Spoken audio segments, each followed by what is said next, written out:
Hello ವೀಕ್ಷಕರೇ, ನಮಸ್ಕಾರ ಎಲ್ಲರಿಗೂ. Welcome back to my channel. Welcome to Nalina ಮೊನೆಸ್ಟ್ ಕುಕಿಂಗ್ ಚಾನೆಲ್. ನೋಡಿ, ಇವತ್ತು ನಾನೊಂದು ಪಾಲಕ್ ಸೊಪ್ಪಿನ ಚಪಾತಿ ಹಾಗೆ ಕಡಲೆಕಾಳು ಆಲೂಗಡ್ಡೆ ಬಳಸಿ ಒಂದು ಗ್ರೇವಿ ಮಾಡಿದ್ದೀನಿ. ನೋಡ್ತಿದ್ರೆ ಎಷ್ಟು ಚೆನ್ನಾಗಿ ಕಾಣ್ತಿದೆ ಕಲರ್ಫುಲ್ಲಾಗಿ.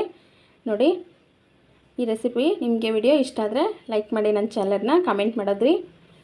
ನೋಡಿ ಎಷ್ಟು ಸಾಫ್ಟಾಗಿ ಬಂದಿದೆ ಅಂತ ಚಪಾತಿ. ನೋಡಿ, ಗ್ರೀನಿಶ್ ಆಗಿ, ಜೊತೆಗೆ ಈರುಳ್ಳಿ ಹಾಗೆ ಗ್ರೇವಿ ನೆಂಚ್ಕೊಂಡು ತಿಂತಾ ಇದ್ದರೆ ಸೂಪರಾಗಿರುತ್ತೆ. ನೋಡಿ, ಈ ವಿಡಿಯೋ ನಿಮಗೆ ಇಷ್ಟ ಆದರೆ ಲೈಕ್ ಮಾಡಿ. ಬನ್ನಿ ಈಗ ಹೇಗೆ ಮಾಡೋದು ಅಂತ ನೋಡ್ಕೊಳ್ಳೋಣ. ಪಾಲಕ್ ಸೊಪ್ಪಿನ ಚಪಾತಿ ಮಾಡಲಿಕ್ಕೆ ನಾನು ಒಂದು ಕಂತೆ ಪಾಲಕ್ನ ಈ ಥರ ತೊಳೆದು ಕಟ್ ಮಾಡಿ ಇಟ್ಕೊಂಡಿದ್ದೀನಿ ಬಿಡಿಸಿ. ಈಗ ಇದನ್ನು ಮಿಕ್ಸಿಗೆ ಹಾಕ್ಕೊಳ್ಳೋಣ. ಮೊದಲಿಗೆ ಪಾಲಕ್ ಸೊಪ್ಪು ಹಾಕ್ತಿದ್ದೀನಿ ಜಾರ್ಗೆ.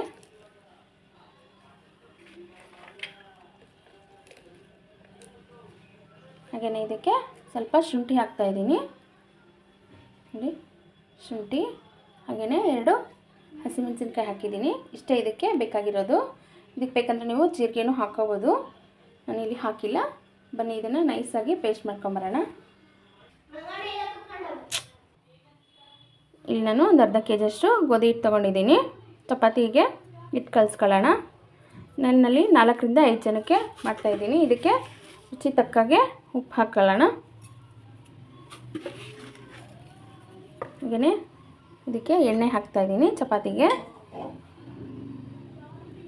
2 ಸ್ಪೂನಷ್ಟು ಎಣ್ಣೆ ಹಾಕ್ತಾಯಿದ್ದೀನಿ.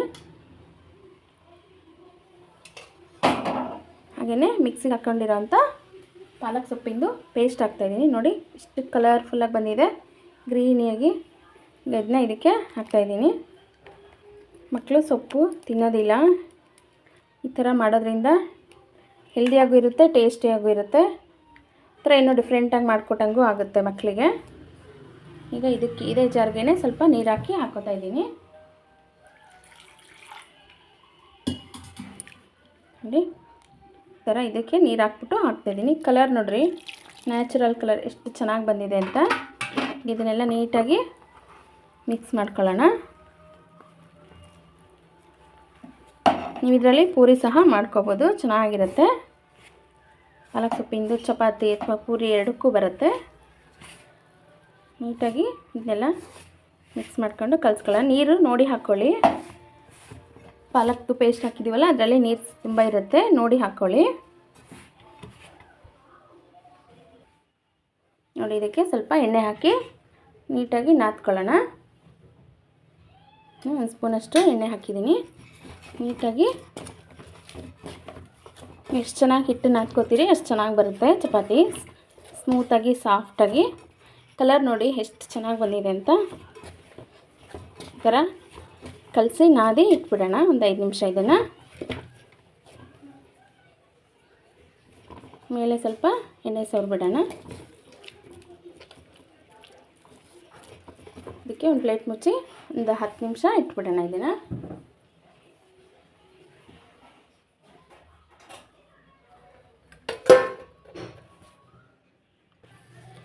ಚಪಾತಿ ಹಿಟ್ಟು ನೆನೆಯೋಷ್ಟರೊಳಗೆ ಒಂದು ಗ್ರೇವಿ ಮಾಡ್ಕೊಂಬಿಡೋಣ. ಗ್ರೇವಿಗೆ ನಾನು ಕಡಲೆಕಾಳನ್ನ ನೆನೆಸಿ ಇಟ್ಕೊಂಡಿದ್ದೀನಿ. ಕಡಲೆಕಾಳು ಹಾಗೆ ಒಂದು ದಪ್ಪ ಸೈಜು ಒಂದು ಆಲೂಗಡ್ಡೆ ತೊಗೊಂಡಿದ್ದೀನಿ. ಚಿಕ್ಕದಾದರೆ 2 ತೊಗೊಳ್ಳಿ. ಹಾಗೆಯೇ ಇದಕ್ಕೆ ಮಸಾಲೆಗೆ ಒಂದು ಚಿಕ್ಕದು ಒಂದು 3 ಟೊಮೆಟೊ ತೊಗೊಂಡಿದ್ದೀನಿ. ಸ್ವಲ್ಪ ಶುಂಠಿ, ಸ್ವಲ್ಪ ಬೆಳ್ಳುಳ್ಳಿ, ಕೊತ್ತಂಬರಿ ಸೊಪ್ಪು ತೊಗೊಂಡಿದ್ದೀನಿ. ಹಾಗೆ 1 ಸ್ಪೂನು ಹುರ್ಗಡ್ಲೆ ತೊಗೊಂಡಿದ್ದೀನಿ. ಹುರ್ಗಡ್ಲೆ ಹಾಕೋದ್ರಿಂದ ಗ್ರೇವಿ ಮಂದಾಗಿ ಚೆನ್ನಾಗಿ ಬರುತ್ತೆ. ಇಲ್ಲಿ ಸ್ವಲ್ಪ ಒಣ ಕೊಬ್ಬರಿ ತೊಗೊಂಡಿದ್ದೀನಿ. ಬೇಕು ಅಂದರೆ ನೀವು ಹಸಿ ಕೊಬ್ಬರಿನೂ ತೊಗೋಬೋದು. ಈಗ ಇದನ್ನೆಲ್ಲ ಮಿಕ್ಸಿಗೆ ಮಾಡ್ಕೊಳ್ಳಿ. ಈಗ ಮಿಕ್ಸಿ ಜಾರಿಗೆ ಆಗಲೇ ತೋರಿಸಿರೋಂಥ ಎಲ್ಲ ಇಂಗ್ರೀಡಿಯೆಂಟ್ಸು ಹಾಕ್ತಾಯಿದ್ದೀನಿ. ಚೆನ್ನಾಗಿರುತ್ತೆ ಗ್ರೇವಿ ಇದು. ಚಪಾತಿಗೆ, ರೊಟ್ಟಿಗೆ, ಮುದ್ದೆಗೂ ಚೆನ್ನಾಗಿರುತ್ತೆ, ತಿನ್ಬೋದು. ಅನ್ನಕ್ಕೂ ಅಷ್ಟೇ ಚೆನ್ನಾಗಿರುತ್ತೆ. ಈಗ ಇದಕ್ಕೆ ಸ್ಪೈಸಸ್ ಎಲ್ಲ ಹಾಕ್ಕೊಂಬಿಡೋಣ. ಇದಕ್ಕೆ ಈಗ ಒಂದು ಅರ್ಧ ಸ್ಪೂನಷ್ಟು ಅರಿಶಿನ ಪುಡಿ ಹಾಕ್ತಾಯಿದ್ದೀನಿ. ಹಾಗೆಯೇ ಒಂದು ಅರ್ಧ ಸ್ಪೂನಷ್ಟು ಮನೆಯಲ್ಲೇ ಮಾಡಿರೋಂಥ ಸಾಂಬಾರು ಪುಡಿ ಹಾಕ್ತಿದ್ದೀನಿ. ಹಾಗೆಯೇ 1 ಸ್ಪೂನಷ್ಟು ಅಚ್ಚ ಖಾರದ ಪುಡಿ, 1.5 ಸ್ಪೂನ್ ಹಾಕ್ತಿದ್ದೀನಿ. ಇಷ್ಟೇ. ಇದಿಷ್ಟು ಸ್ವಲ್ಪ ನೀರು ಹಾಕಿ ಗ್ರೈಂಡ್ ಮಾಡ್ಕೊಂಬಿಡೋಣ. ನೋಡಿ, ಇದು ಮಿಕ್ಸಿ ಹಾಕ್ಕೊಂಡಿದ್ದೀನಿ. ಮಸಾಲೆ ನೋಡಿ ಎಷ್ಟು ಕಲರ್ಫುಲ್ಲಾಗಿ ಬಂದಿದೆ. ಬನ್ನಿ ಈಗ ಇದನ್ನ ಒಗ್ಗರಣೆ ಹಾಕೊಳ್ಳೋಣ. ಈಗ ಗ್ರೇವಿಗೆ ಒಗ್ಗರಣೆ ಹಾಕೊಳ್ಳೋಣ.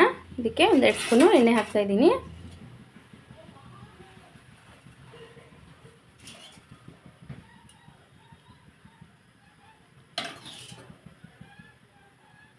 ಸ್ಪೂನು ಎಣ್ಣೆ ಹಾಕಿದ್ದೀನಿ. ಸ್ವಲ್ಪ ಎಣ್ಣೆ ಬಿಸಿ ಆಗಲಿ ಇದು. ಈಗ ಎಣ್ಣೆ ಕಾದಿದೆ, ಇದಕ್ಕೆ ಸಾಸಿವೆ ಹಾಕ್ತಿದ್ದೀನಿ.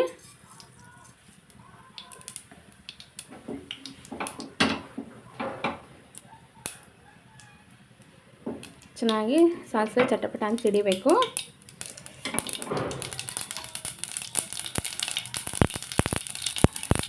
ಸಾಸಿವೆ ಸಿಡಿತಾ ಇದೆ. ಈಗ ಇದಕ್ಕೆ ಈರುಳ್ಳಿ ಹಾಕ್ತಾಯಿದ್ದೀನಿ.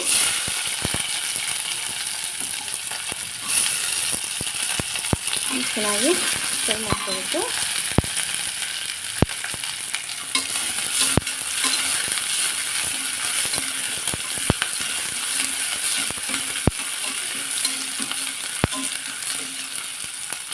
ಈರುಳ್ಳಿ ಸ್ವಲ್ಪ ಕೆಂಪಾಗಲಿ.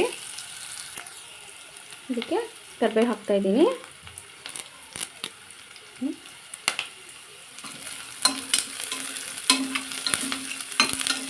ಈರುಳ್ಳಿ ಇಷ್ಟು ಕಲರ್ ಚೇಂಜ್ ಆದರೆ ಸಾಕಾಗುತ್ತೆ. ಇದಕ್ಕೇನು ಜಾಸ್ತಿ ಫ್ರೈ ಆಗೋದು ಬೇಕಿಲ್ಲ. ಈಗ ಇದಕ್ಕೆ ನೆನೆಸಿಟ್ಕೊಂಡಿರೋ ಕಡಲೆಕಾಳು ಹಾಕ್ತಾಯಿದ್ದೀನಿ. ನೋಡಿ,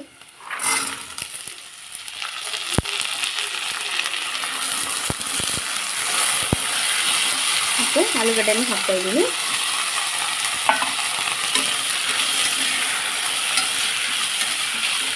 ನೀಟಾಗಿ ಫ್ರೈ ಮಾಡ್ಕೊಳ್ಳೋಣ.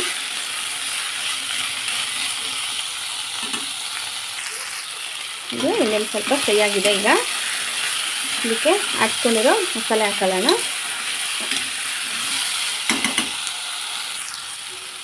ಹಾಕ್ಕೊಂಡಿರೋ ಮಸಾಲೆ ಹಾಕ್ತಾಯಿದ್ದೀನಿ.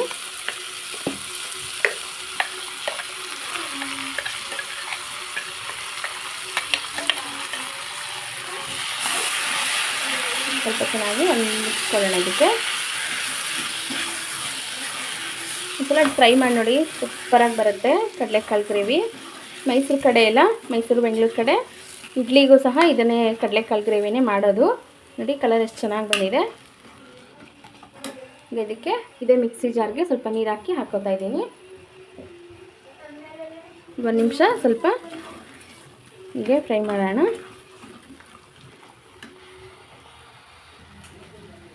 ಈಗ ಇದಕ್ಕೆ ಜಾರ್ದು ನೀರು ಹಾಕ್ತಾಯಿದ್ದೀನಿ.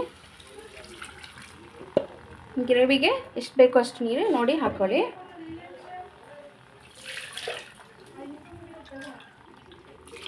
ಹೀಗೆ ತೆಳು ಬೇಕಾದರೆ ತೆಳು ಮಾಡ್ಕೊಳ್ಳಿ, ಅಥವಾ ಗಟ್ಟಿ ಬೇಕಿದ್ರೆ ಗಟ್ಟಿ ಮಾಡ್ಕೊಳ್ಳಿ.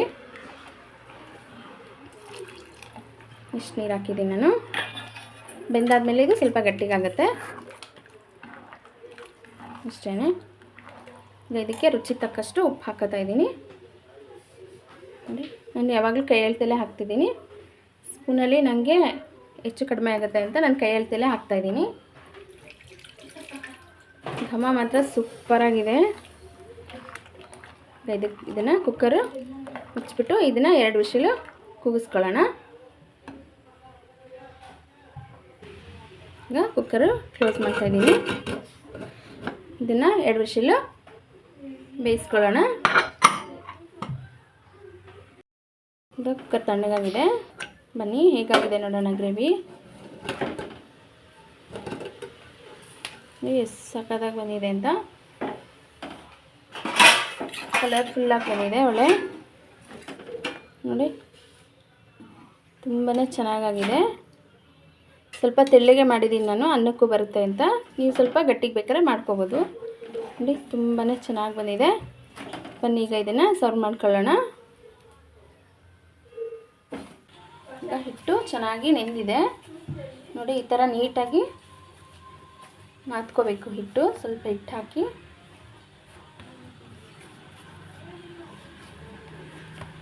ಇಟ್ಕೊಂಡು ಇದನ್ನು ಬಿಲ್ಲೆ ಮಾಡ್ಕೊಳ್ಳೋಣ.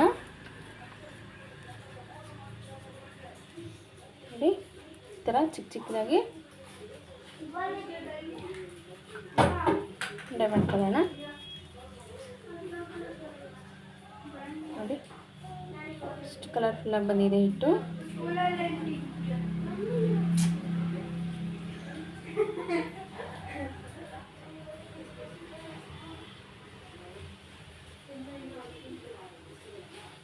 ನೋಡಿ ಈ ಥರ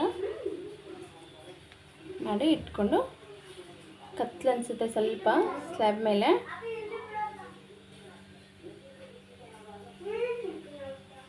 ನೀಟಾಗಿ ಇಲ್ಲೇ ಮಾಡಿಕೊಂಡು ಇದನ್ನು ಲಟ್ಟಿಸ್ಕೊಳ್ಳೋಣ.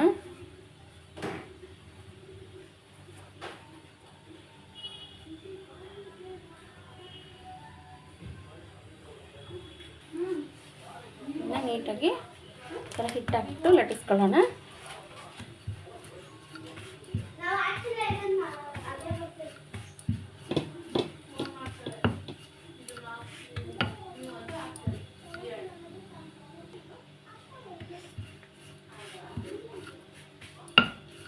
ಇದನ್ನು ಪೂರಿ ಬೇಕಾದ್ರೂ ಮಾಡ್ಕೊಳ್ಳಿ, ಚೆನ್ನಾಗಿ ಬರುತ್ತೆ.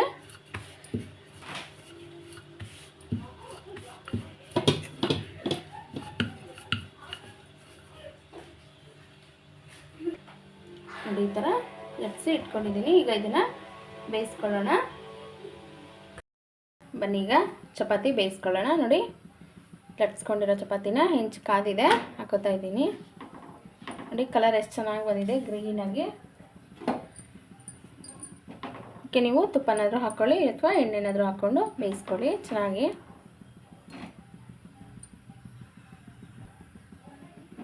ಇದನ್ನು ತಿರ್ಗಿಸಾಕ್ತೀನಿ.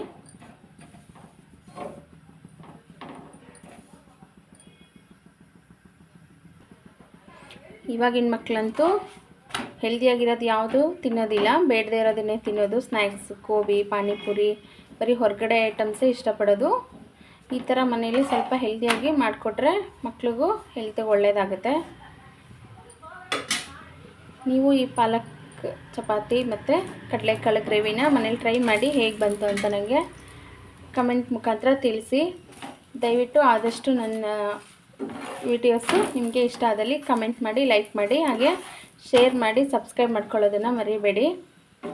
ಪ್ಲೀಸ್ ನನಗೆ ಸಪೋರ್ಟ್ ಮಾಡಿ. ನೋಡಿ ಕಲರು ಚೆನ್ನಾಗಿ ಬಂದಿದೆ, ಗ್ರೀನಿಶ್ ಆಗಿ. ಚೆನ್ನಾಗಿ ಬೇಯಿಸ್ಕೋಬೇಕು, ಇಲ್ಲ ಹಸಿ ಬಿಸಿ ಬೇಯಿಸಿದ್ರೆ ಮಕ್ಕಳಿಗೆ ಹೊಟ್ಟೆ ಕೆಡುತ್ತೆ. ನೋಡಿ ಇಷ್ಟೇ, ಇದು ಕಲರ್ ಬರಲ್ಲ ಜಾಸ್ತಿ. ಈಗ ಇದಾಗಿದೆ, ಇದನ್ನು ಪ್ಲೇಟಿಗೆ ತಗೋತಾ ಇದ್ದೀನಿ.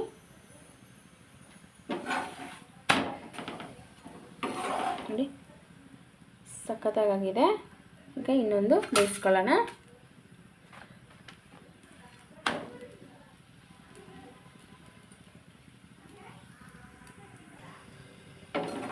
ಎಷ್ಟು ಚೆನ್ನಾಗಿ ಉಬ್ಬಿ ಬರ್ತಾ ಇದೆ ಚಪಾತಿ.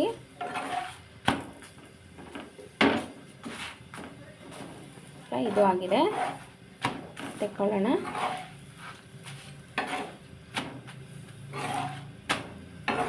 ನೋಡಿ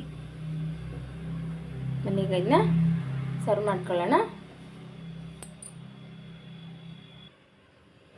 ನೋಡಿ ಈಗ ಪಾಲಕ್ ಸೊಪ್ಪಿಂದು ಚಪಾತಿ ಹಾಗೆ ಕಡಲೆಕಾಳು ಆಲೂಗಡ್ಡೆ ಗ್ರೇವಿ ರೆಡಿಯಾಗಿದೆ. ನೋಡಿ ಎಷ್ಟು ಸಖತ್ತಾಗಿ ಕಾಣ್ತಿದೆ ಅಂತ. ನೀವು ಇದನ್ನು ಮನೇಲಿ ಟ್ರೈ ಮಾಡಿ, ಹೇಗೆ ಬಂತು ಅಂತ ತಪ್ಪದೆ ತಿಳಿಸಿ. Thank you.